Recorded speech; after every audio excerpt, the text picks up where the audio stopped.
Bienvenue dans l'interview culture. Aujourd'hui, nous avons le plaisir de recevoir un auteur, comédien, homme de télévision, également reconnu pour sa contribution au Guignol de l'info. Mais c'est une pièce de théâtre qui va nous parler. Bienvenue Bruno Gassio. Vous avez dit comédien. Oui. J'ai un nouveau truc, ça y est, comédien maintenant. Comédien, vous l'étiez il y a 30 ans, mais on va y revenir. Ouais. Cette pièce dans laquelle vous jouez, que vous avez coécrite, s'appelle Les Pâtes à l'ail. Ça raconte quoi? Ça raconte l'amitié de 60 ans, de deux personnes, avec ce jour-là, une demande grave et une annonce grave. Et ça pose la question de ce que, par amitié, un homme ou une femme est capable de faire pour un autre homme, une autre femme. Jusqu'où on peut aller par amitié. Et tout tourne autour de l'idée que détruire une amitié peut être la plus belle preuve d'amitié pour sauver quelqu'un. On peut peut-être expliquer pourquoi ça s'appelle les pâtes à l'ail? C'est parce qu'on mange des pâtes à l'ail. Vous êtes venu. Alors, ça, c'est une question que je voulais vous poser. Je suis désolé de renverser le truc.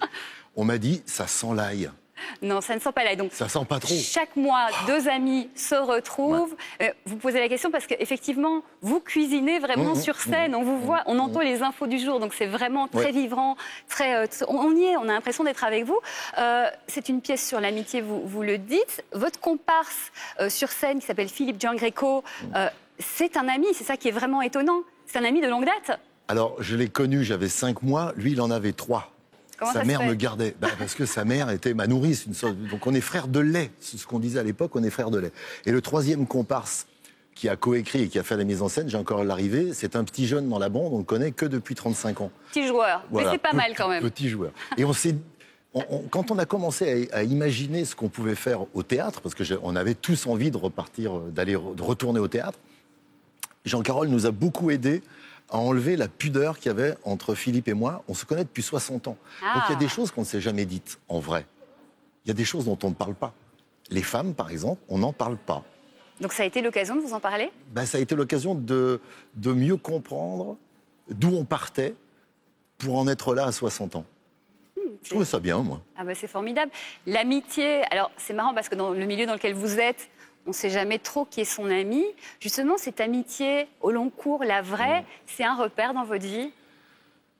C'est très, très agréable d'avoir quelqu'un dans sa vie qu'on n'est pas obligé de voir, qu'on n'est pas obligé de séduire, dont on n'est pas obligé de dire du bien, dont on n'est pas obligé d'être l'ami ostentatoire. C'est bien d'avoir quelqu'un qui, même si on ne le voit pas, pense à vous.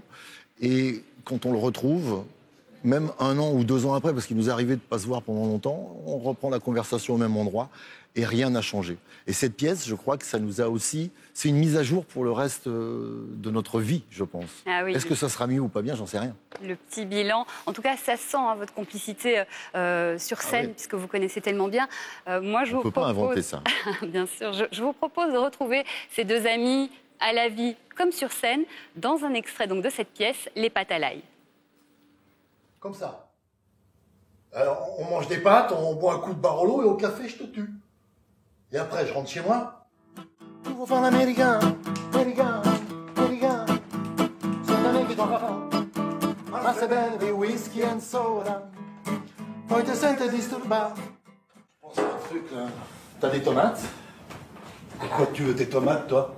Facciamo come sempre, aglio, olio et peperoncini. Pourquoi tu veux changer? Pour changer. Allez, hein? Tu lui mentais pire qu'un député, elle ne voyait rien. Quoi? Je n'ai jamais menti. Je ne lui mentais pas, j'étais flou. Tu sais ce qui me fait de la peine?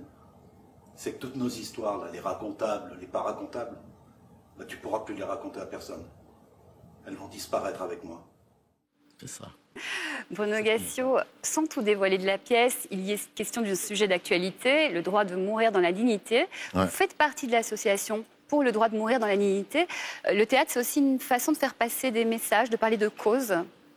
Il y a toujours un fond quand on s'exprime, où que ce soit d'ailleurs, que ce soit dans un journal, dans un livre, au théâtre, au cinéma, il y a toujours un fond qui ressort à la fin d'un spectacle ou d'un film. La vie de l'auteur a toujours sa place à la fin. Même si on essaye de le cacher, à un moment, il ressort. Et le fait est qu'à 60 ans, on a plus de vie derrière que devant. Et nos préoccupations, plus nos amis qui nous ont quittés, nos parents qui nous ont quittés, fait que c'est une préoccupation. Et je m'aperçois chaque jour quand les gens sortent du spectacle, ils nous attendent, et à chaque jour, des gens nous parlent de leur propre expérience. Et il y a des histoires merveilleuses. Ah oui. Il y a des histoires extraordinaires de gens qui nous disent moi, j'ai vécu ça de cette façon-là. Moi, j'ai eu la maladie comme ça dans mon corps, et je m'en suis sorti. Et donc, on se dit, oui, il y a des possibilités, il y a des espoirs toujours. On a vraiment l'impression d'être avec vous comme ça sur scène. Rapidement, ça fait 30 ans que vous n'étiez plus au théâtre. Qu'est-ce qui vous donne envie comme ça d'y revenir rapidement ? Alors, l'envie, c'est très, très bizarre de parler d'envie. En fait, je me suis retrouvé chômeur. Mon statut aujourd'hui, c'est chômeur. Je suis à Pôle emploi. Et Philippe m'a dit, on a tout fait ensemble, sauf jouer la comédie, viens, on le fait. Je ne pouvais pas dire non à un ami. On ne dit pas non à un ami, exactement. Non. On ne dit pas non à un ami. Bon, ben voilà. En tout cas, vraiment, c'est une très jolie pièce. On rit, on pleure. C'est vraiment une pièce, c'est dans la vie. D'ailleurs, on a l'impression d'être un petit peu à table avec vous. La pièce s'appelle Les Pâtes à l'ail. Ça se passe à la Seine parisienne à Paris. C'est le grand théâtre à côté des Folies Bergères. Ouais, à chaque fois, les gens me demandent, mais c'est où les Folies Bergères, c'est à côté, c'est la façade rouge. C'est là. Voilà, qui est d'ailleurs un nouveau théâtre. Ça vient d'ouvrir. Allez le découvrir. Merci beaucoup, Bruno Gassio. Beaucoup de succès à vous et à toute votre équipe. Merci à vous, surtout. On se retrouve demain pour une nouvelle interview culture. Et d'ici là, bon spectacle.